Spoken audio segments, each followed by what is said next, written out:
ഏതാണ്ട് റോഡിൻ്റെ ടാറിങ്ങിന് മുമ്പുള്ള ഏതാണ്ട് വർക്കുകളൊക്കെ ഡ്രൈനേജ് ഉൾപ്പെടെ ഏതാണ്ട് തീർന്നു വരികയാണ്. കുറ്റ്യാടി ബൈപ്പാസ് പദ്ധതി അതിവേഗം യാഥാർത്ഥ്യമാക്കി നാടിന് സമർപ്പിക്കുമെന്ന പാറക്കൽ അബ്ദുള്ള MLA. ജനപ്രതിനിധികളുടെയും ഉദ്യോഗസ്ഥരുടെയും നാട്ടുകാരുടെയും കൂടെ ബൈപ്പാസ് പ്രവൃത്തി സന്ദർശിച്ചതിന് ശേഷം സംസാരിക്കുകയായിരുന്നു MLA. കുറ്റ്യാടിയിലെ ഗതാഗതക്കുരുക്കിന് പരിഹാരമാകുന്ന പദ്ധതി പരമാവധി വേഗത്തിൽ പൂർത്തിയാക്കണമെന്ന് MLA നിർമ്മാണ കമ്പനി അധികൃതരോട് ആവശ്യപ്പെട്ടു. പ്രദേശവാസികളുടെ പ്രശ്നങ്ങൾ അനുഭാവത്തോടെ പരിഗണിച്ച് പരിഹാരം കാണണം. KCB അടക്കമുള്ള ഡിപ്പാർട്ട്മെന്റിനോട് സംസാരിച്ച് പ്രവൃത്തി വേഗത്തിൽ പൂർത്തിയാക്കാനുള്ള നടപടി ഉണ്ടാകുമെന്നും MLA പറഞ്ഞു. ഇന്നിപ്പോ കുറ്റ്യാടി ബൈപ്പാസ് അതിന്റെ പണി ഏതാണ്ട് അവസാന ലേപ്പിലാണ്. ഇപ്പൊ ചെറിയ തടസ്സം നമുക്ക് മഴയാണ്, കാലാവസ്ഥയാണ് തടസ്സമായി നിൽക്കുന്നത്.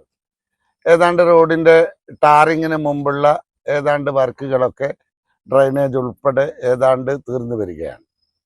അപ്പോൾ ചില ചെറിയ പ്രശ്നങ്ങളുണ്ട്. അതിൽ എനിക്ക് സൂചിപ്പിക്കാനുള്ളത്, നമ്മുടെ മേജർ പ്രോബ്ലങ്ങളൊന്നും ഈ റോട്ടിലില്ല. വളരെ മൈന്യൂട്ടായ ചില വിഷയങ്ങൾ. അത് ഡ്രൈനേജ് വെള്ളം, നമ്മൾ ചില കൾവെട്ടിൽ നിന്ന് വെള്ളം പുറത്തേക്ക് പോകാൻ ചില തടസ്സങ്ങളുണ്ട്. അത് പ്രദേശവാസികൾ തന്നെ അത് ഗൗരവത്തിലെടുത്തില്ലെങ്കിൽ റോട്ടിന് പ്രശ്നമുണ്ടാവില്ല. പക്ഷേ ഈ ഡ്രെയിനേജ് എവിടെയാണോ അവസാനിക്കുന്നത്, അതേത് പറമ്പാണോ ആ പറമ്പിലേക്ക് വെള്ളം കയറി വെള്ളക്കെട്ടുണ്ടാവുന്ന സാഹചര്യം ഉണ്ടാകുക. അതിപ്പോൾ ഒരു 1/2 മീറ്റർ 1 മീറ്റർ നമ്മളൊരു ഓവുചാല് നേരെ തൊട്ടടുത്ത് തന്നെ നല്ല നീർച്ചാലുണ്ട്. പ്രകൃതിദത്തമായ നേരത്തെയുള്ള തോടാണത്. ആ തോട്ടിലേക്കാണ് നേരത്തെ ഈ വെള്ളം ഒഴുകിയിരുന്നത്. ആ വെള്ളം ഒഴുകിയതുപോലെ, പണ്ട് ഒഴുകിയതുപോലെ ഇപ്പോഴും ഒഴുകിപ്പോകാനുള്ള തടസ്സം കൂടാതെ ഒഴുകിപ്പോകാനുള്ള സാഹചര്യം ഒരുക്കാൻ എല്ലാ പ്രശ്നങ്ങളും ഇവിടുത്തെ തീർന്നു. കാര്യമായ വിഷയങ്ങളൊന്നുമില്ല.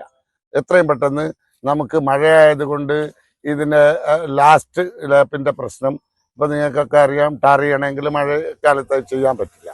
അപ്പോൾ അതോടനുബന്ധമായ വർക്കുകൾ മാത്രമാണ് ബാക്കിയുള്ളത്.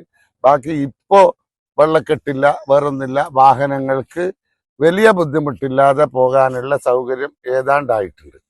അപ്പോൾ എത്രയും പെട്ടെന്ന് മഴ നിൽക്കുന്നതോടെ നമുക്കിതിൻ്റെ ഒരു 1-2 മാസം കൊണ്ട് നമുക്കിതിൻ്റെ പണി പൂർത്തീകരിച്ച് ഉദ്ഘാടനത്തിലേക്ക് പോകാൻ സാധിക്കും എന്നാണ് വിശ്വസിക്കുന്നത്.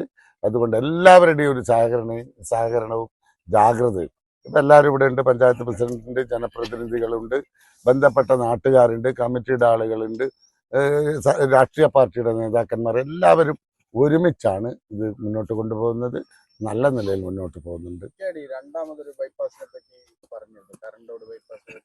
അതിനെക്കുറിച്ച് അങ്ങനെ ഒരു പെട്ടെന്ന് ഒറ്റയടിക്ക് പറയാൻ സാധിക്കുന്നതല്ല. ഞാനിപ്പോൾ MLA എന്നുള്ള നിലയിൽ ഇപ്പോൾ 1 മാസമായിട്ടേ ഉള്ളൂ രണ്ടാമത് വന്നിട്ട്.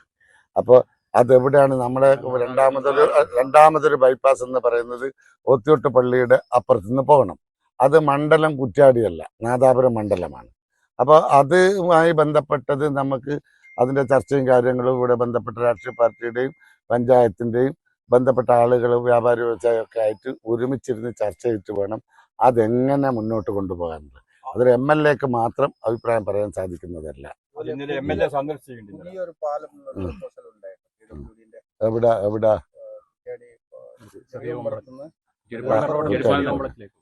അതെന്താണെന്നുള്ളത് അതൊക്കെ വഴിയാണ്. ഞാൻ പറഞ്ഞല്ലോ, എല്ലാ പേപ്പറും എൻ്റെ കയ്യിലില്ല. ഇതിൻ്റെ മറ്റ് റിപ്പോർട്ടൊന്നും എൻ്റെ കയ്യിൽ ഇതുവരെ എത്തിയിട്ടില്ല. അപ്പോൾ അത് ഇപ്പോൾ എന്തായിരുന്നാലും ഒരു 2 മാസം 1 മാസം 2 മാസം കൊണ്ട് പൂർണ്ണമായും ഇതിൻ്റെ വിഷയങ്ങളെ പഠിച്ച് അതിലേക്ക് നമുക്ക് പോകാൻ എന്താണെന്നുള്ളത് അപ്പം. Kuttiadi panchayat president TK Mohandas, vice president OT Nafeesa, KT Abdurahman, advocate Pramod Kakkattil, Sreejesh Ooratha, VP Rasheed, K Muhammad Sali, PK Suresh, VP Moidu, MK Abdurahman, PP Dineshan, PP Alikutty, EM Askar, Zubair P, Jithin KK, Keloth Hameed, Arakkal Ali, Faisal, KT Kuttiyali, Rashid Maplandi, Abdulla CK, Abdulla Haji, ward മെമ്പർമാർ സുമയ്യ വരപ്പുറത്ത, നസീറ എന്നിവർ പങ്കെടുത്തു.